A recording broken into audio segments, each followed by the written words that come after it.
I know you've been curious about where we have been lately. We took a brief pause, but we are back and now we're even better.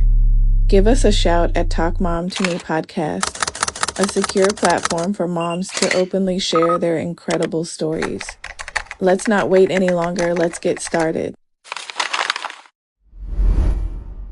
What if I told you that every mom is not excited about being pregnant? They make it look so easy, so cool. But if you only knew how we do the good, the bad, the ugly, we get vulnerable, the highs, the lows, everything you wanna know. Talk mom to me, talk mom to me. Oh, talk mom to me, talk mom to me, talk mom to me, talk mom to me, talk mom to me, talk mom to me.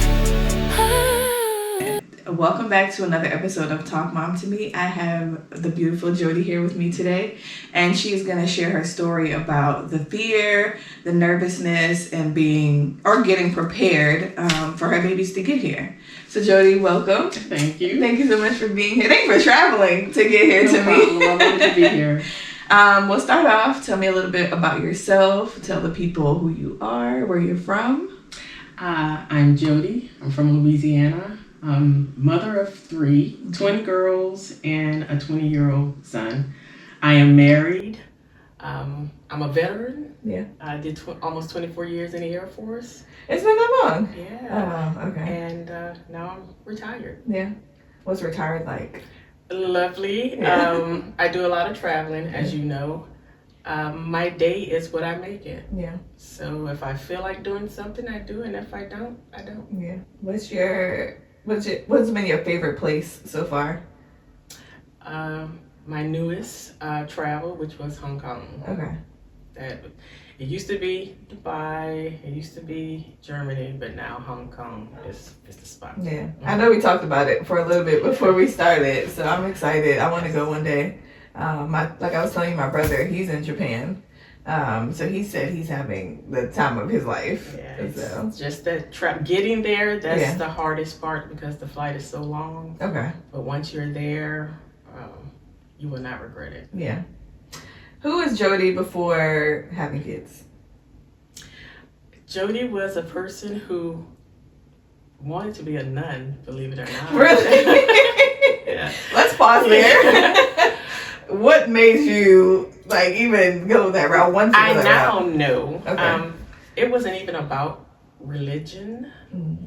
It was about I saw so many bad examples of relationships, and how I think the safest thing would be have a purpose in something where I'm not required to have a relationship with another person. Yeah.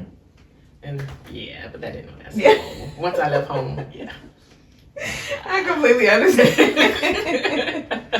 So once you left home, did you go to college or? No, I wanted to, but I didn't have the support there, so I joined the military. I joined the military because I wanted to travel, and I wanted the education benefits, and I got both. Okay. So once you're in the military, what was that life like for 24 years? So joining the military, it was really easy for me because I had strict parents. Mm-hmm. So for a lot of people, I know discipline comes with joining the military. I already had it. Okay. So when I went through basic training, the yelling, the screaming, the teamwork, I have 4 sisters and a brother. Mm-hmm. I knew how to do teamwork already. Yeah.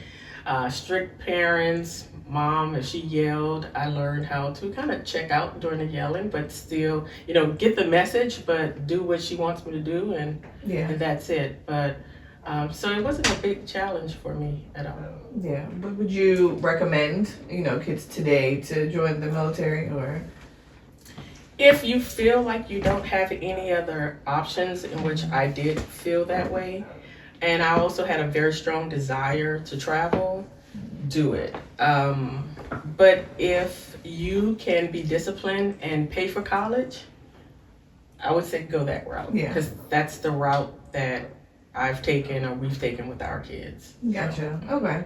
We've done enough. My husband did 32 years. I did 20. Wow. We've done enough for a couple of generations. We're good. Now, how long were you and your husband married? Or did you guys meet in the military? We did meet in the military. We met in Germany, and we've been married 23 years, coming up on 24 next month. Oh, nice. Well, congratulations in Thank you. advance. So you guys got married, and life started. Well, I had my daughters before my husband. Okay. So, because I was a single parent. Oh, let's talk about that. So let's back up.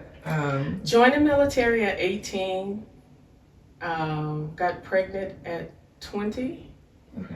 And the father did not want to be in a picture. Was she in the military as well? Mm-hmm. And I wound up having a premature birth with my twin girls. So having twins scared me. Yeah. Doing it alone scared me.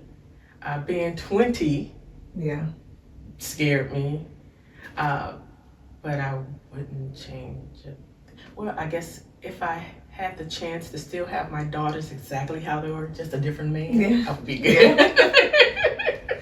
So when you found out you were pregnant, what was going through your mind? Panic, fear, because I'm thinking I let my mom down.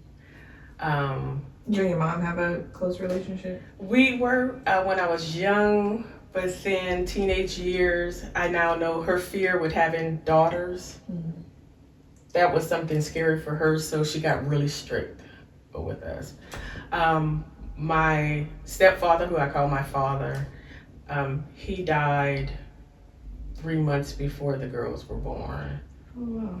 But me going out to the military, I was the A student, the smart one, and I'm like, oh my goodness, I'm pregnant, not married. I made a mistake. And I was just afraid that I was letting them down. And not that I couldn't do it, but just how they were going to look at me. Yeah. And my mom initially, she did not take it well. So I did not tell them I was pregnant until I had my babies. And I called my oldest sister and I told her, and she told the family. All right, because you were away, so they couldn't. Mm-hmm. Oh, gotcha. Okay. Like, how did you hide that for 9 months? Well, I was so thin back then. I didn't really have a stomach. Really? And I gave birth. I was only, they think, between 24 to 26 weeks pregnant. So 6 months pregnant is when I gave birth to 1 pound 10 ounces, 1 pound 14 ounce baby girls. So did you know in advance that they were going to come that early, or were there any concerns? Or no concerns. My blood pressure went up a little bit, just as it did with my son. And as soon as it went up with my son, I was put on bed rest. And I don't know if it's because of the time difference, but how I had the same issues that I had with the girls, but I wasn't put on bed rest. But as soon as I had it, and because of the history with my son, I was put on bed rest at 3 months. Gotcha. So when you were pregnant, how was your pregnancy with the girls? I mean, did you have to hide it from your, you hid it from your parents? So I was far away from home. Okay. So I didn't hide it. I didn't show, but I was sick every day. So I think people around me knew, but no one said anything. And I hadn't been in my unit very long, so I didn't really know anyone, and they didn't know me to come to me and ask me that question. But one day I fell on ice and I could not get up. Stomach was hurting, and I was rushed to the hospital. And I woke up and they said, "You have your twin girls. They're here." Wow. Terrified because they didn't think they were going to make it because they were so small. Was told there will probably be physical disabilities, learning disabilities. They may be partially blind, and thank God none of that is true to this day. Well, that's good. Did you have anybody come to the hospital with you, or were you there by yourself? When I came to, because it was an emergency, so emergency season, their father was there. Okay. And I don't remember anyone else. I remember the doctor who delivered them. He told me I was strong. He believes they were strong with some issues, but I was by myself. Yeah. What did it look like after? Like they were here? How long did you stay in the hospital? So they were in the hospital where I was stationed for a month, and then I was told, which was the base hospital where I was stationed didn't have the equipment and the doctors there, so I had them in a civilian hospital, and I was told that they would be in a hospital for about 6 months. Whew. But That's a long time. they were there for about 30 days or so. Okay. And the doctor's like, hey, I'm prior military. They need to go to another hospital where you don't have to incur such a bill, because your bill right now is almost $300,000. And they were medevac to San Antonio, so went to a military hospital. And they said they would be there for about another 5 months or so. But that was a blessing for me because it gave me time to prepare. So I got to San Antonio. I found an apartment, a 1-bedroom apartment. I found childcare, and I got on a budget. I was always really good with money and saving, but I got on a strict budget, and that was kind of like my saving grace too. Yeah. So during this time, like you're out, you found an apartment, you're home. Did you have help once you got home with the girls? Or? No. So you were doing this all by yourself? All by myself. What was your mental state like during that time? So I've always felt I can do anything, but I can do anything, but will I enjoy it? That was my fear. 2, the doctors had already told me what was going to be wrong. So I'm thinking, how can I raise 2 disabled kids? And I kind of like, okay, I'm a planner. I do things by routine. And I sat down and said, okay, the doctor said they were going to be blind. I can't really do anything with that, but I'll make sure they go to the doctor, the optometrist, whatever, to make sure that they get all their checkups. I was like, I got to learn in disability. That's not going to happen. I'm smart. I know what I got to do. Physical disability, they're small, they're tiny, but I don't see anything, disformed or disfigured, so they should be all right. And I just made sure the hospitals, big hospitals, they have studies all the time. And every time there was a study where my daughters could get some additional, have experts to look at them, not give them medicines, but to look at them and do physical therapy, I signed up for all of that. Yeah. And like I said, my girls are just fine. That's awesome. But it was very scary. It was very scary. I can imagine, especially doing it by yourself at 20, with like no one to help you. No one. So did their dad say why he didn't want to be in the picture? Yes, he did. He said he wasn't ready. And this is a man way older than I was. Did he have other kids? He did. Actually, he had a whole nother family. So, yeah, and that right there, once trust is broken with me, I couldn't get past it. So you didn't know he had? Oh goodness, yeah. You want to talk about her? No. Okay, noted. Understood.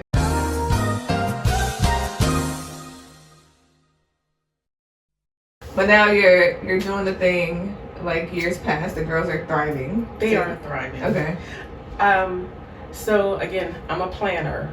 When they were in the hospital, I set goals. I always set goals. I'm deliberate with a lot of things. Yeah. I set goals when age 2, 3, 4, and 5. I set goals for them, and then I set financial goals. So I can't tell you what I set for 3, 4, and 5, but I know by the age of 2, I wanted to be completely out of debt, and I wanted them reading. And 2 years old reading, whether it was memorization or not, but they could read. Nothing was wrong with them physically, and I was debt free. So I'm like, okay, that worked. So I need to continue setting goals. And I did that their whole life. Yeah.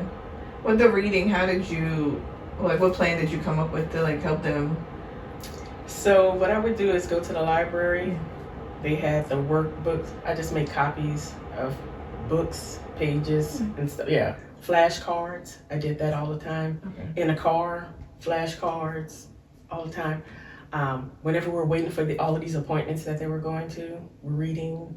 In the morning we read. At night we read. Yeah, a lot of reading, and it worked. Yeah, so do you agree with, nowadays, moms just put a tablet in front of the babies to keep them occupied? I didn't do that with my son, who's 20. No, I enjoyed it. Being a mom was fun to me, and I didn't see that growing up. I saw it, women seeing it as a chore, but I know I always wanted twin girls. Ever since I was a little girl, I wanted twins. So to get that, yeah. But I wanted it to be fun, and it was fun. I realized I was 20 raising babies, so I'm like, I don't want us to grow up together, but we kind of sort of did. But I stayed in a position as I'm the parent. Okay. But so the goals that I made throughout, there was a goal for them and a goal financially for me. And I'm kind of corny. I never had a lot of friends. My sisters were my friends. So I like hiking. I like fishing. I like going to the zoo, nature. And I couldn't find someone my age who enjoyed that. So I had my girls to do it with. Yeah. Did you do all the matching outfits? With them, one was always in green, one was in pink or purple. Yeah. And as they got older, the two of them hated it. Yeah. How, they like completely opposite? One's artistic, where Jade, she's so creative. I don't have a creative bone in my body. I don't believe you can pass this on, but their father, very creative. Jessica is determined, goal-oriented, just like I am. And so they are opposite, but it's a good balance. Yeah. Are they best friends today? They are. Okay. They are, and raising them, being a young woman, a young mom, it was easy because they taught each other everything. Once one learned, then the other one taught. So it was so easy. I never had to help with homework. Oh, wow. It was so easy. They had their own little language, and they did it. Yeah. I didn't help with homework, but I gave my own homework. So once they did their homework, then they had to do my homework. Gotcha. Yeah. Okay. So I did that part, again, to make sure that nothing was going to stop them, and they didn't have to suffer for a decision that I made. Gotcha. What's your relationship with like them today? You guys are Today, it's great. While I thought I was protecting and being the best mom, I guess I held on too tight, and they resented me for that for a bit. Not like didn't talk to me or anything, but I didn't. I focused on them not failing in life, and I wanted them to be prepared for everything. I kind of took some of the fun out of doing things. Yeah, so they wanted to just do their own thing. Or I guess once they got of age, they wanted to, all right, I'm out of here, Mom. Yes. Okay. They graduated high school at 16 with an associate. Oh, wow. And then 2 years later, both of them bachelor. Jessica got her master's, and last summer, she got her PhD. Awesome. Congrats. Well, pat yourself on the back. I'm so proud of them. Yeah, it's just in them to do well. Yeah. I don't know if it's because they watch me or because I exposed them to so many things. Anytime they said they wanted to be something, I found somebody who did that, and I made sure that person talked to them and told them how to do what they wanted to do. Do you think it's important for moms to listen to their kids when they say, hey, Mom, I want to try this or do that? Yes. So I think that's the one regret. Jade told me after she graduated high school, she wanted to go to culinary art school. And I'm like, you better figure something else out, because I'm not about to pay you to cook in somebody's kitchen. That was my thing. Today she's a chef. Wow. she stuck by it. That is something she wanted to do, and that's what she's doing. Yeah. And I did not support that dream. Then, now, what you need, I got you. If you could go back and tell her, or say something to her about, how you feel about regretting. Oh, so I'm not a go back in time. Okay. She knows how. Okay. Oh, yeah. Okay. I live in the moment. Yeah. The people that I love hard. I don't want them to ever be someplace, leave this earth, not knowing how I feel about them. Mm-hmm. I will tell you, I love you every day, all day, until I know you understand it, you believe it. Yeah, I don't go. Gotcha. I understand. So the girls are good. You did an amazing job, despite what the doctor said. Jodie said, "I'm a figure this thing out." Yeah. No, you're fine. I completely understand that. So now you're in a life. At this stage, as the girls are getting older, where are you stationed now? So we were San Antonio, and then went to Germany, and that's where I met my husband. Okay. I didn't want to introduce a lot of men to them, so I dated one guy between that, and they knew of him, but I cut it short. And then I went almost 4 years no dating or anything. What was that season like? Again, it didn't bother me because that was part of my plan.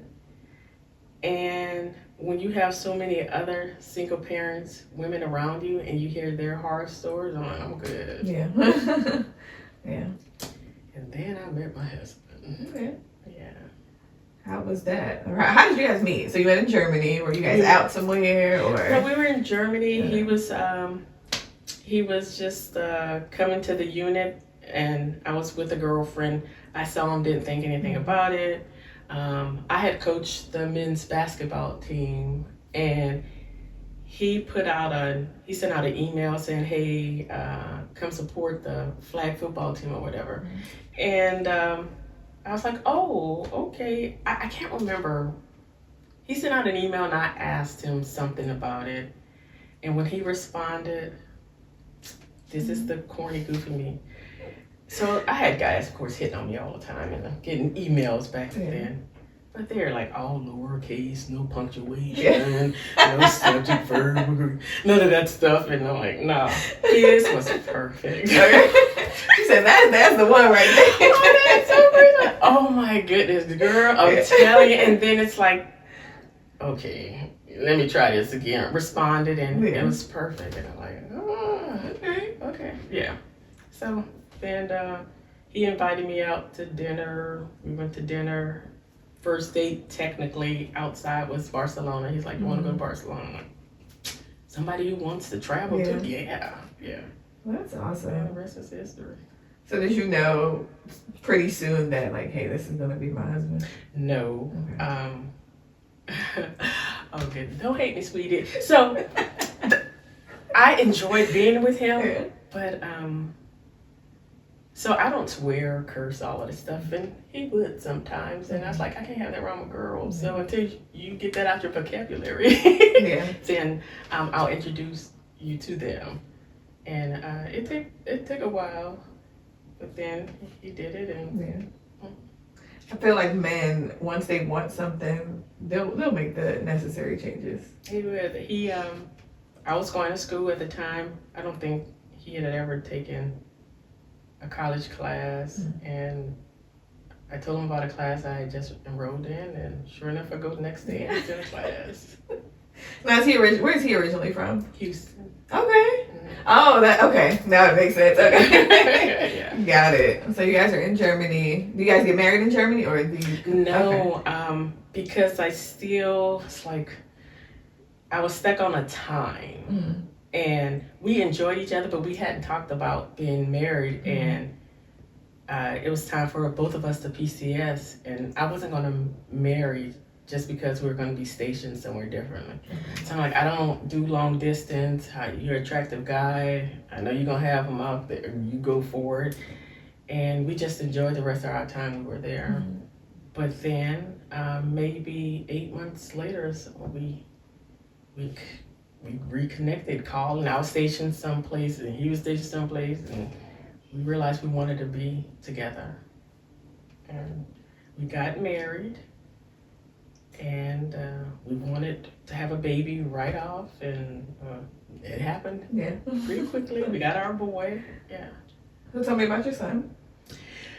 He's wonderful. He's charming, he's smart. He has such a good heart, and I love my husband, but he's my best friend, as meaning like we enjoy doing a lot of things together.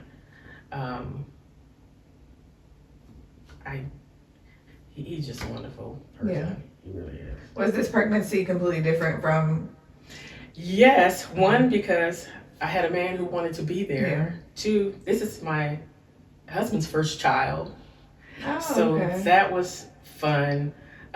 Three, it was tough, bed rest at 3 months. But I had a support system. And I didn't have to do this stuff by myself. And my husband was there supporting me every day. Yeah. How important was that for you? I didn't know what to expect because I had done it by myself. And to me, there were tough times, but I knew I could do it. But to have somebody there the days that I was sick and feeling lonely and scared, it meant the world to me. Yeah. That's when, yes, we were married. I loved him. But that right there, that kind of like, this is my dude. Yeah. This is it. He's there. And I was craving egg rolls every day, and he would bring me hot egg rolls. Yeah. So, Were you very vocal with him about the things you needed, or did he know? Okay. No, he didn't know. Okay. And to this day, one thing my mom said, you will never get what you want unless you ask. And that went from birthday, Christmas gifts to, needing advice for something. And I've always been that way. I've had very few people tell me you don't have to say everything that you want. Sometimes let a person just do it. I'm like, why do you get up the chance? If I know what I want, why wouldn't I tell somebody who loves me what I want so they can? So very vocal about it. But I feel like, well, for me especially, being a first-time mom, when we got home with Zion, I automatically assumed that Brandon should know what I needed. And the more I talk to other women, they're like, no, you need to let him know, because sometimes men are all the way over there and they're not thinking about, those things. So it was very hard for me to vocalize a lot of stuff, and I would get angry. And I started blaming it on postpartum depression and all these other things. I'm like, the more I think about it, I was like, wait, well, maybe he doesn't know what I need. So I had to learn to let him know, hey, I need this. Can you do this? Can you watch him or hold him while I lay down for 10, 15 minutes? So that was something I struggled with when we first got home. So I would tell moms, like, be vocal. Yes, and don't do it when you're mad. As soon as you realize that you need it or you can't handle it, say it then, but don't do it from frustration. I think playing sports and being around a lot of guys growing up, I kind of saw that we don't think alike. And I saw guys who would struggle with something and all they had to do was ask. Whether it was homework, whether it was needing a ride to practice, but it's like they would struggle, then get angry. Instead of versus just saying something. And I've seen where I understand something. Someone can talk to me and a guy. I mean, it could happen with another woman too.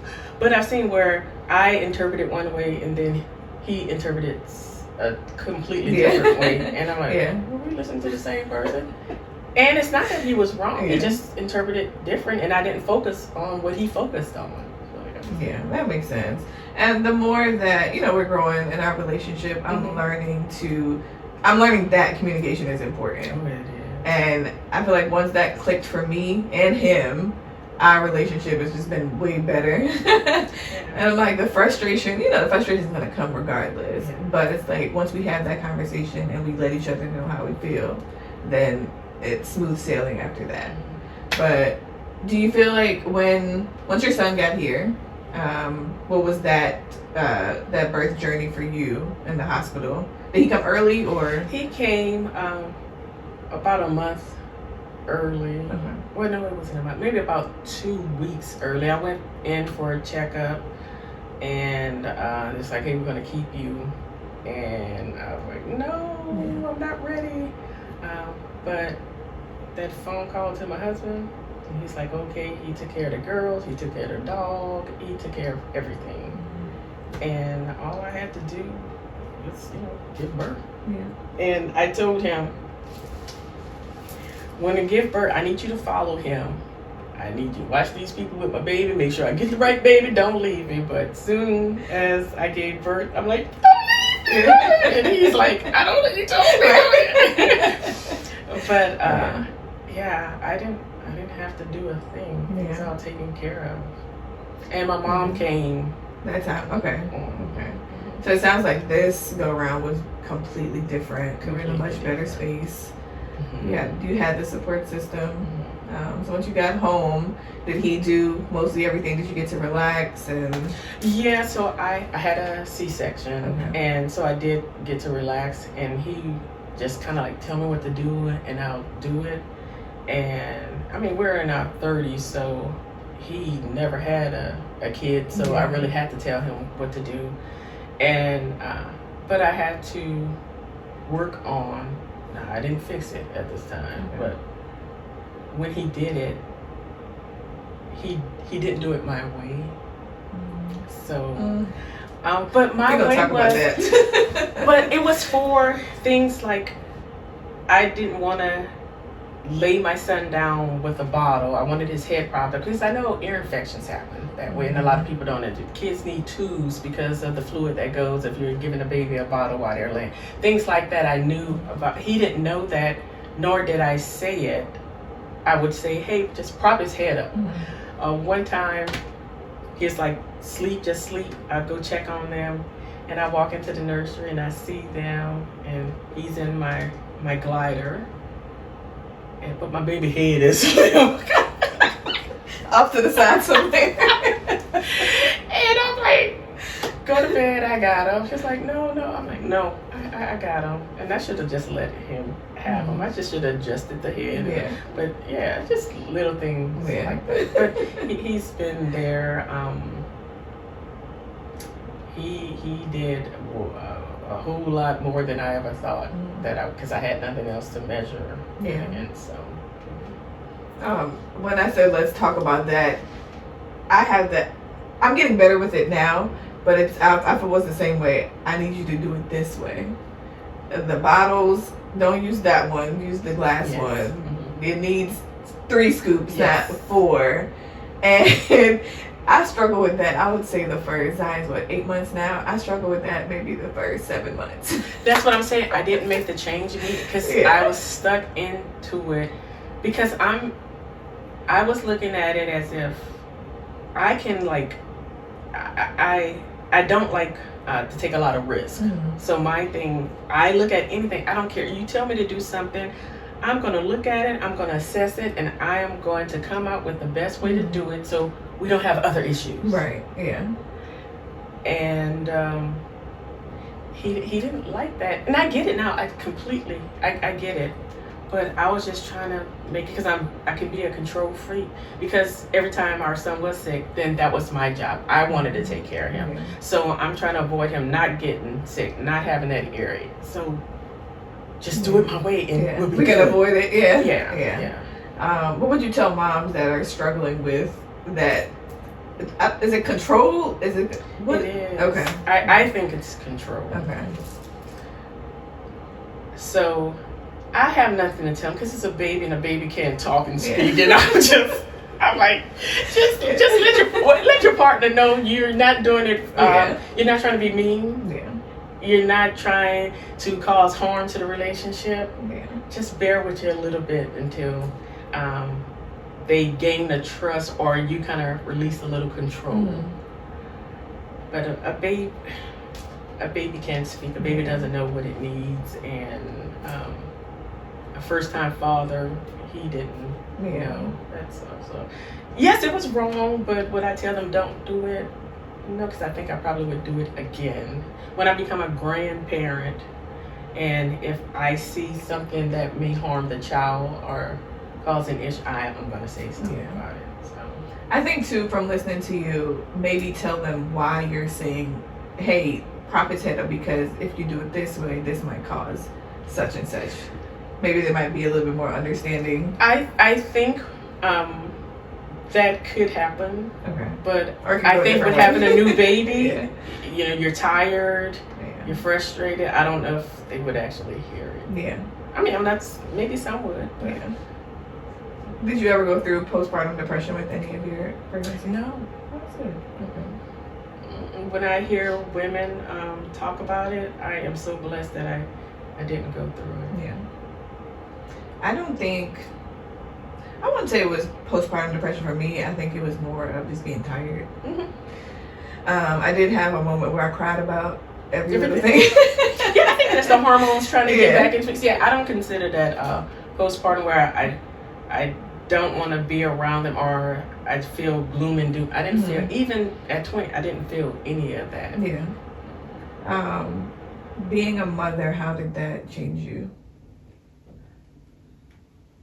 How did it change? See, I was so young and kind of, I didn't have a lot of experience already.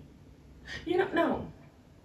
I think it instilled a lot of fear in me because I wasn't only in charge of me now. Mm-hmm. So that safe planning, that's what it kicked in. And I try to, I'm not clairvoyant, but I look at situations, and I mean, to this day, it'll play in my head, the alternative outcomes. And I can do that on the spot. Mm. And that's a talent, but it's also a curse. Because sometimes I just take the easier way out. Yeah. Yeah. And that means less experience doing something else. My husband, however, that man, he is the CEO, the chief entertainment officer of the house. So I'm a tightly wound person. Yeah. And he knows when I need to relax and have fun, and he can definitely do that. And that's another reason. So financially, I was set up. I was good to go. Wasn't worried about money. Being a single parent, when I met my husband. So to choose somebody because you want them, I mean, legitimately want them, they're fun. That was something different for me because I had seen other single mothers be with guys, whether because they needed money or they were afraid nobody else would want them, or whatever. But I just liked them. Yeah. Mm-hmm. And I think that's important. You can love somebody all day long, but do you like them? Right. Me and Brandon, his dad came, after I had Zion, his dad came and spent like a week with us. He was like, I love my wife, but I really like her. I enjoy spending time with her. I enjoy being around her. Like, that's my best friend. So I think once you get to that space where you can call your partner your best friend, it's like, okay, I think we're good here. How are the twins and now their brother? Mm-hmm. How was that mesh, or how did that go? So there was some jealousy there because it had been me and them for so long. Okay. And I had always said I would never change my last name. I don't know why. I wasn't thinking about marriage, and we're always going to have the same last name. And one day, Kendall, he came home and he told me he wanted me. We were married, and I kept my maiden name. Okay. And he told me that he wanted me to have his last name. And I'm still saying I was on bed rest and I was delusional. I did it. But when I told my girls that I was no longer going to have the same last name, that hurt them. Really? Mm-hmm. Yeah. And he's like, well, they can take my last name if they want. And he went to them and I was like, no, we'll keep our last name. So they were maybe 10, 11. And they kept their last names. But that it sounds minor, but kids, when you tell them something, they remember it. And the three of us, we were the Powerpuff Girls. Oh, yeah, so cute. We each one of our personalities fit, and I kind of like messed that up back to them. So it's like, oh, now you're separating us. They always loved Kendall. They loved him.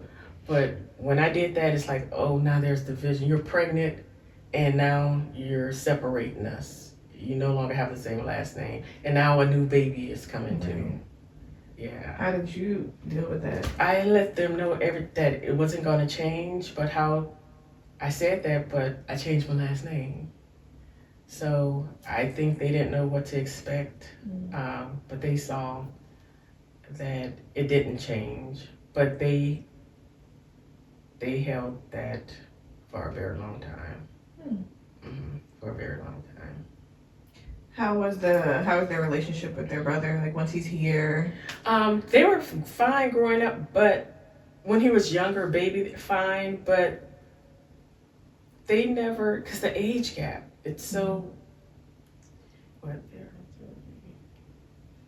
So it's like a 12, 13 year age gap. So yeah, it was never really, really close. And you're dealing with twins, so nobody's getting in between. Yeah.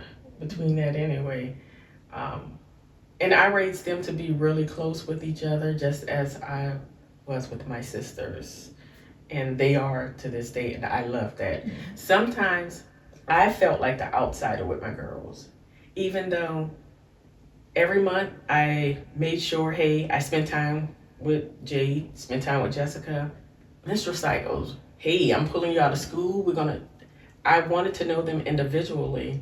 But they always, they were just so close and so tight. And I was never jealous of it because I understood it with my sisters, but I just wish that sometimes that we could have been closer. So with them teaching each other things, I thought that was great back then because it was less off my plate, but now I'm kind of like, that probably was a time where I could have kind of made room for me to get in there. But I don't regret it because they're so close and they take care of each other. Yeah. And they love their brother, don't get me wrong. They love their brother. It's just the age difference when KJ was a baby. So yeah, they graduated at 16 in college, and there's a 13-year, there wasn't a lot of time in the house. Yeah.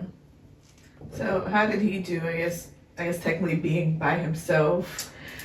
He asked a couple of times. He said he wanted a brother or sister. He even said, hey, no, not a sister. He wanted a brother, and he was like, you can even adopt. He said, look, you got options, right? Yeah. And my husband like, no, one and done. And I'm like, no, I like giving you this attention. I wanted 4 to 5 kids. My husband made it clear he just wanted one. He knew it was going to be a boy, and that was it.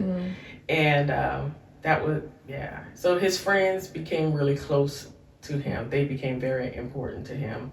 But he wished that he had somebody in the house. Yeah. How's he doing today? Is he like your relationship is still good? Oh, it's freaking fantastic. That's good. I just think the challenge is for his friends in the outside world.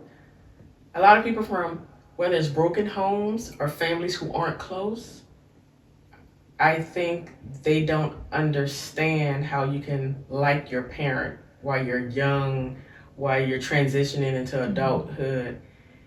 I said he was my best friend, but I'm still mom, he knows.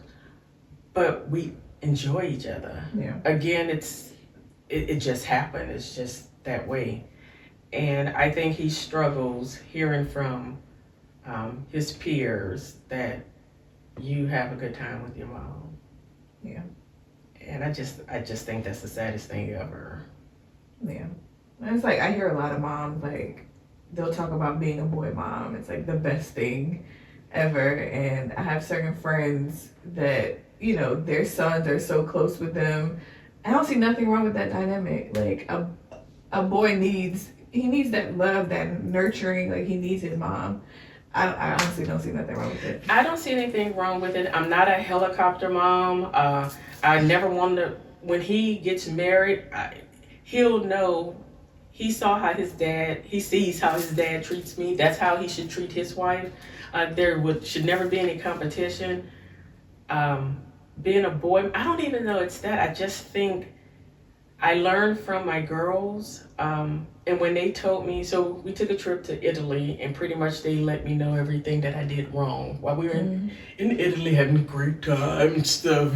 Chef coming in to cook for us and everything, but they let me know that trip, everything that I did wrong.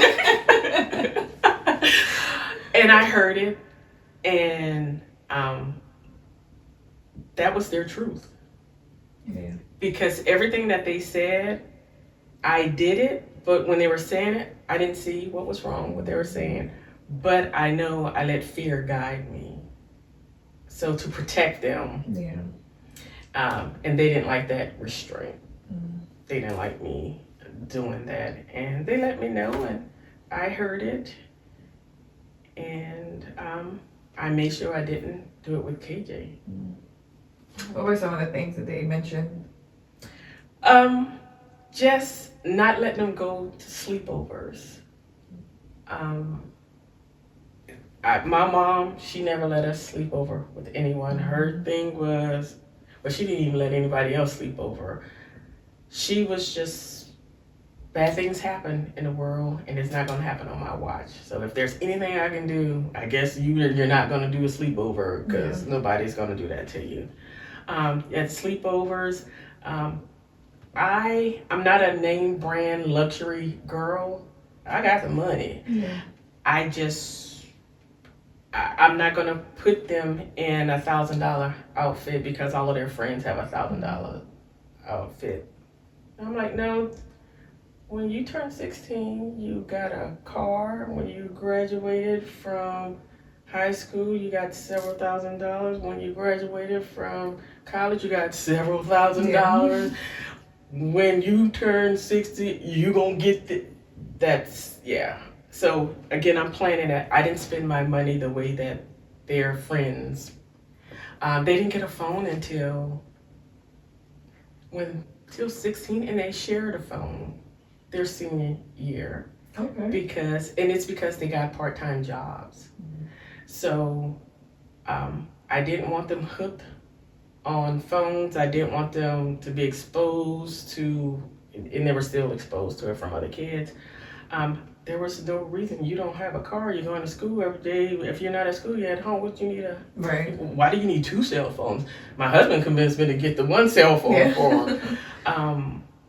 Just a lot of things I didn't do that other parents did for them. And I had to explain to our son does. He was allowed to have more things only because I didn't make the decisions by myself. Yeah.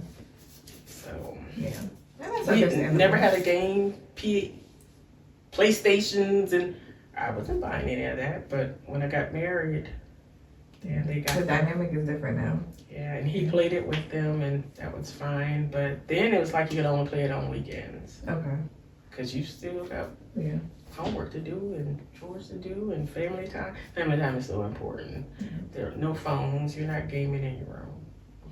Yeah, and I think that's good because nowadays it's like, from what I see, it's most parents just let the kids do what they want. And the tablets, like you said, in teacher zone, but when I go to the grocery store, I'm like, there's so many things you could teach them how to read the nutritional label on the back. You can tell them what this fruit is that you don't normally buy at home, but you can tell them where it is and where it comes from. But you got the kids on the tablet. That was another thing. Everything had to be a lesson. That's another thing they did not like, my girls. And it was, but my mom, it was a lesson for me, and I enjoyed that because she was focused on me. Yeah. Yeah. But they didn't. Yeah. I told, me and Brandon had this conversation. I said, he wanted to get Zai a tablet. He was like, yeah, I'm gonna get him a tablet. I said, no, we're not doing that. And I was probably like maybe 3-4 months pregnant. And we going back and forth. I said, he's not getting a tablet. And, I'd give him screen time. So he likes the Afrobeat gospel on YouTube. So he'll watch that. He'll sit there and just play by himself. He's very independent. But, I limit the amount of time. And even when, he gets frustrated or antsy, like, I give him his toys. He's not at the stage yet where he's like, comprehending a lot of things. But he's very, like, intuitive and he's very alert. And I love it. I'm like, well, maybe I am doing a good job. But yeah. So you got the kids, you raised them, they're grown now. Yes. So now you're retired. Yes. And now it's about mom. Yes. So do you feel like you've shifted, now your identity is just not a mom anymore? Now who is Jodie today? So that KJ went off to college, Okay. and it was just Kendall and me. Okay. And that right there is like, I saw it immediately. He's like, oh, we're free. We can do whatever. And man, I was mourning not having any kids in the house. I didn't realize it at the time because I'm like, oh, we could do this and that. But when he went to work, I was at home by myself, and I was sad. And I turned to him to fill that void. But he still had other stuff going on. Work, he had his own friends and things like that. And I had a hard time. Yeah. It was bad because I'm trying to figure out, what do I do? And I could have had other interests, but I just like being a mom so much. That was my thing. I love baking. I love knowing so much about them, being able to finish their sentences. I know I took pride in all of that, but then when they were gone, I was left with me. I tried so many things. I started so many things, and I realized I don't even know what I like. So I knew I liked traveling, but I'm still married, so I can't be gone all the time. But I had to figure out what was I going to do at home. And I'm still figuring that out. But I've started a couple of groups, I have a book club. I hike with a few women. A couple of ladies, we got an investment club going on. And I'm getting there. Okay. But I'm still trying to figure out what I like. What's the book club about? So I started it with my family, and I just wanted family members. I didn't want any friends, anyone outside. And we all just take turns. Whatever you want to read, you read. And we done read some stuff. And sometimes one of my daughters, she chose the book, and I was like, this is to mess with. I'm turning. She trying to mess with me. Oh, she think this is shocking. Oh, okay. She knows. And then I'm like, is she trying to tell me something? But I finished the book. We enjoyed it. I love knowing their perspective, seeing their perspective as grown women. I'm so proud of them. They have opened my mind up to different things. But it's for family. The book club is for family members. But then I met you met Christy. Mm-hmm. Christy's my girl, and I invited her into the group, and I invited some other ladies. I invited my niece, my husband's niece, my niece, into the group, and it's just fun. Yeah.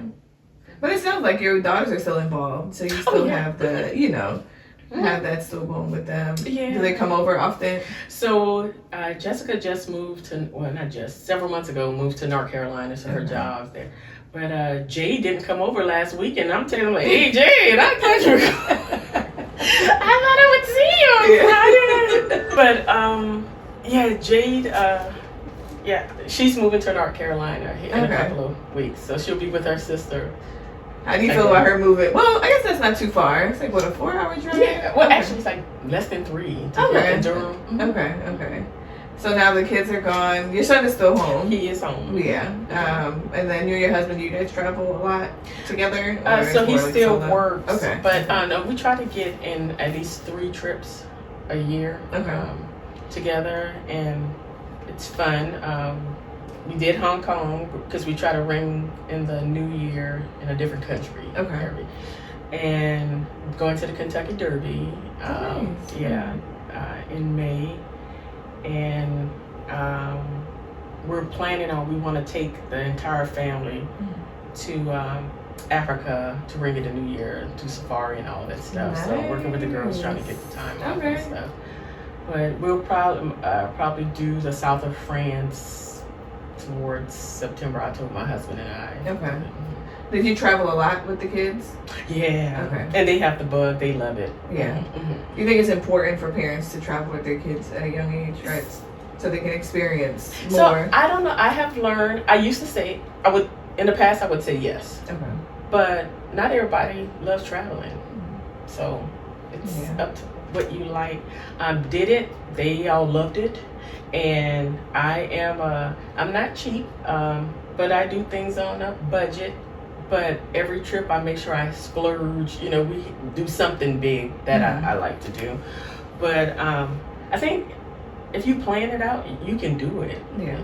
Anybody can do it. Even if you 12 months just plan it out, you can figure it out. But as far as kids, do I think it's necessary? It's a must? No, because not everybody likes to travel. Yeah.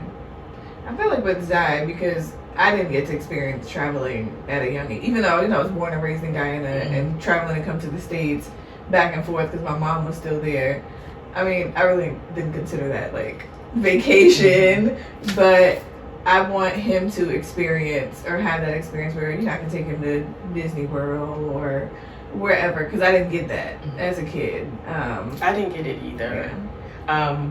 But my mom and I, we watched PBS growing up, so all the international shows and stuff, and I want to go here and try this and that.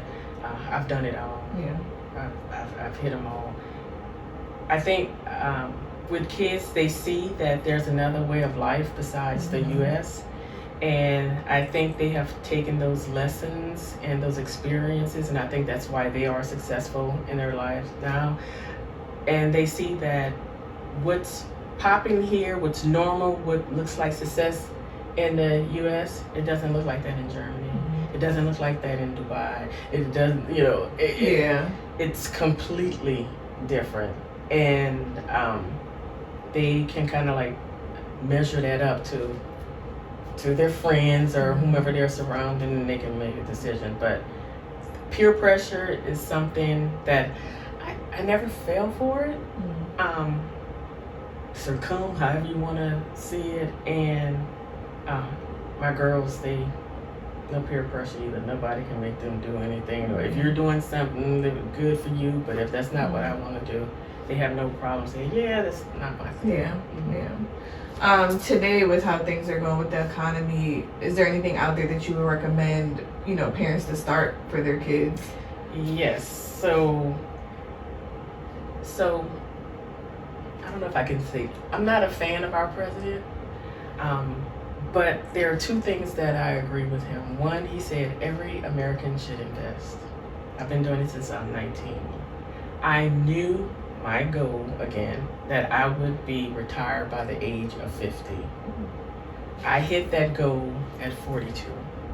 And that's why I got out of the military. And I'm like, I really don't ever have to work another day in my life. And I can live great. So invest for yourself first, and then if you can for your kids. But to the Trump account, I think any child born in 2025, and I may be up, but I think 2028, there's a kind of sort of IRA account for kids where parents can contribute. The government, anyone under the age of 18, but the government will deposit, I think, $1,000 per child within those years, and then that money's turned over to the child at the age of 18. I think everybody should take advantage of that. Yeah. And it's out now. People can register. You can register. The first deposits, I believe, are the 5th of July. The government will make the first deposit for the kid that you signed up for. But yeah, maybe another time we could talk about investing. Yeah. That's my passion. I didn't grow up with a lot, but once I wanted to know how the people that I'm watching on PBS, how did they travel internationally? How did the people, have these big homes? How could they get it? Yeah. I know how they got it. I do it. Yeah. So, what's one thing that you would tell somebody that's starting off that knows nothing about investing? What's one thing you would tell them, or just where to start, just to begin? If that's like a bank account or an IRA account or whatever. Get your personal finances in order. No debt. Try to get rid of your debt. If it's too big, because I know a lot of people have, whether it's student loans or invest in a retirement account, a Roth IRA if you can do it. But the longer that money the longer the money can grow, the more you have at retirement. I know society has the different classes, levels, whatever you want to call it, but if you practice investing, saving, you don't have to struggle when it's time for you to retire. And you can choose what age you want to retire. Anybody under, I would say, the age of 21, if you can just put in maybe $150 or $200 into a index fund or a ETF, a S&P 500, I don't care which brokerage firm, just do that. And you can go to any investment calculator and you will see what it's worth. There are no secrets to it. The internet is out there to help us. Yeah. So if you want to have a goal, or I want to, in 10 years, I want to have $50,000. The calculator's out there. If you start with zero, you want to invest this much monthly, at the end of this period, this is what I'll have. Gotcha. And that first, so again, I was a single parent. I didn't have a lot of money, and I want to make that clear. But when my first $50,000 that I saved, then I said, okay, I saved $50,000 because that was my emergency fund. Now I want $50,000 in this brokerage account. When that grew, it's like, okay, I celebrated, and celebrating for me may have been something as small as probably going out to dinner. Then it's like, okay, when I get that 100,000, I celebrate it. And every milestone with finances, my daughters knew about it. Okay.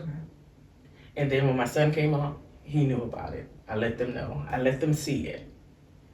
And we can do it. Yeah. You just have to be focused, and you just learn. And it's not hard. It's not hard.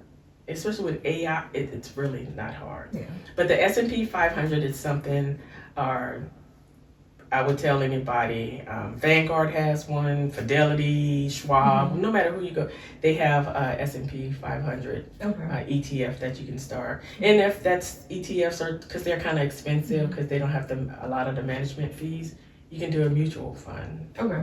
which is, you can find some out there where things are going. Maybe $12, $16 a share for a mutual fund. And then as you build it up, maybe you want to do an ETF. And all these words, mutual fund, ETF, you can look it up. It's all up. It's out there. We have the tools and the resources. It's just there. finding a starting point or talking to the right people to get you started. So talking to the right people, yes, but just my thing is just start. I didn't know what I was doing at 19. The first company I invested with, I won't say their names, but they took advantage of me, and they support a ton of military people. And they convinced me to buy stocks into what I was doing for my job. And that was terrible. So they sold it to me. Oh, you do this for a living. Do you enjoy it? Yeah. Well, why don't you go ahead on? And I'm like, okay. And this was a financial advisor. But then within less than 6 months, because I'm still learning what I wanted to do, I called them, I'm like, give my money. I'm done with y'all. Y'all so wrong for this. You shouldn't do this to people in the military. You knew I had no experience, but it was a lesson learned. Yeah. But I feel like you had to go through that experience to know, I saw it. I wasn't spending the money. I didn't lose any money. But there were so many better options I could have been making money off of. But again, it was such a short time. But long as I was starting, I already had my savings account, my emergency account, all of that was done. So it's like, okay, what can I start investing in? And I listened to like Susie Orman, Dave Ramsey, Clark. I can't remember what Clark's. Can't remember. But there are so many shows. PBS, they have financial advisors on. I listened to all that, and I just kind of like came up with my own program, and it's worked. Well, thanks for sharing that, because some of that stuff I didn't know. And the Trump account, I'm definitely going to look into, especially, Zion not even being one yet. Well, he's coming up on 1 in July, so that'll be a good birthday gift for him to get some money in his account. So overall, what would you tell a mom that is pregnant, that is scared and don't know where to go, especially someone that doesn't have a village? What would you tell her? So the fear is perfectly normal, and you can be scared throughout the entire process, but don't let it stop you. Yeah. I think, have a strong sense of self-awareness, because if you know your weaknesses and your strengths, then you can kind of like figure out what you want to work on. You have to be honest with yourself. Okay, I was a very patient person, but again, I didn't take a lot of risk. So I started working on that later. But if you know yourself, just, don't beat yourself up. The way that you may parent may be different than other people. Don't measure yourself up against anyone. I lost a lot of friends because I did not go out and socialize, and I was okay with that. That was a small sacrifice. Do not beat yourself up. Do your best. You know what your best is. No one else does. But long as you can look at yourself in the mirror, look at that baby, and you know that you're doing your best, that should be good enough. Yeah. What would you tell your kids today? What's one thing you want them to know? I tell them everything. Well, I guess from your experience and your struggle and the nights that they didn't see you might be crying or the fear. My girls, I don't think they're going to have any kids. I've asked. They love their freedom. And I would tell them, I hope that is the reason why you're not going to have kids. And I hope it's not I hope you didn't see the struggles that I went through and that stopped you or deterred you from having kids. Because that's the last thing that I would want to do. I want grandkids, but if you don't want them, you don't have to have them. Don't have kids for anyone else. But I just hope that I didn't influence that decision. Yeah. I think society nowadays, a lot of people don't want to have kids. At one point, I was like, I don't know, I'm not finding the right person. And to even dating is hard. So it's like, I wouldn't want to be single. Oh my goodness. yeah, I tell him every day. I said, man, aren't you glad that you found a good woman? Because I'm like, it's hard out here. And again, like I mentioned earlier, like I'm very scared for my siblings coming up, especially it's me, my sister. I think I have like three or four other sisters, and I'm scared for them. But I trust in God that He'll send them the right person, and I pray over them each and every day. But yeah, so thank you for sharing that. We have a tradition on this podcast: talk mom to me because. Gosh, talk mom to me because the stigma of being a single parent is just that you don't have to walk that walk. You don't have to be ashamed. You don't have to be a statistic. You don't have to neglect yourself or your kids. You can be a single parent and still be a well-rounded person. Yeah. So I feel like regardless of fear, regardless of finances, that doesn't disqualify you from being a good parent. Not at all. Yeah, I think just learning as you go, like you have to make sacrifices in anything that you do. And it seems like you did that. Your planning definitely helped you. Yeah, that's my talent right there. It really and truly is. And I know not everybody like to plant, but I enjoy it. It works for you. It's natural for me. Yeah. But I'm happy you were able to come and share your story.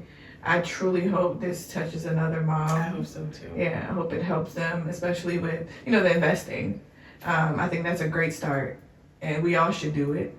Even with, I know most jobs, they offer the 401k, but there's so much more other things out there for us to invest in for our kids. So Jodie, I thank you so much. This is what Talk Mom to me is about, because I want women to share their stories. I want it to touch other women, know that they have a platform, or they have a safe space to share their truth, because we carry a lot. And you had to deal with a lot, and look at you now, glowing and all. So thank you again. I love you very much. I love you too. It's my pleasure. Yeah. And we will catch you guys in the next episode. And this is Talk Mom to Me. Take care. Take one look at you, you're taking me out of the ordinary. I want you laying me down to a dead and buried on the edge of your knife, staying drunk on your vine.